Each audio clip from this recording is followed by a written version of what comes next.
வேடச்சந்தூர் அருகே இடப்பிரச்சினையில் திமுக பிரமுகரின் தூண்டுதலின் பேரில் ஆய்வாளர் மற்றும் காவலர்கள் வீடு புகுந்து தாக்கும் காணொலி வேகமாக பரவி பரபரப்பை ஏற்படுத்தியுள்ளது. திண்டுக்கல் மாவட்டம் வேடச்சந்தூரை அடுத்த சுல்லெரும்பு பழையக்கோட்டை கிராமத்தில் அறநிலையத்துறைக்கு சொந்தமான முத்தாலம்மன் கோவில் இடம் உள்ளது. அதில் மாட்டுத் தொழுவமாக பயன்படுத்தப்பட்டு வந்த அந்த இடத்தை பொன்ராஜ் என்பவர் திமுக ஊராட்சித் தலைவர் சின்னு என்பவரின் உதவியோடு தன் பெயருக்கு பட்டா வாங்கியுள்ளார்.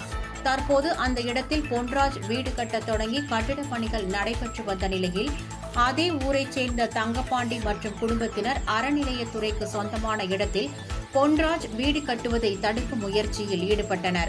இதனை அடுத்து பொன்ராஜ் தனது வீட்டின் கட்டுமான பணியை தங்கப்பாண்டி மற்றும் அவரது குடும்பத்தினர் தடுப்பதாக கூறி அவர்கள் மீது வேடச்சந்தூர் காவல் நிலையத்தில் புகார் அளித்ததாக கூறப்படுகிறது. அதன் பேரில் வழக்கு பதிவு செய்த காவல் ஆய்வாளர் வேலாயுதம் மற்றும் சீருடை அணியாத காவலர்கள் தங்கப்பாண்டி வீட்டிற்குள் அத்துமீறி நுழைந்து மனைவி விஜயா மற்றும் மகன் பிரபு ஆகியோரை கடுமையாக தாக்கியுள்ளனர்.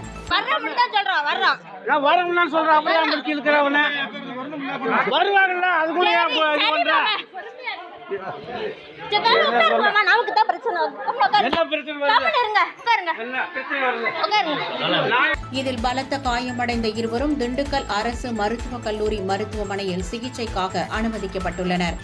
விசாரணை என்ற பெயரில் பொதுமக்களை காவல்துறையினர் அடித்து துன்புறுத்தும் நிகழ்வு முன்னெப்போதும் இல்லாத அளவு அதிகரித்துள்ளதாக கூறப்படும் நிலையில் வேடச்சந்தூரில் நடைபெற்றுள்ள போலீசாரின் அத்துமீறல் பரபரப்பை ஏற்படுத்தியுள்ளது.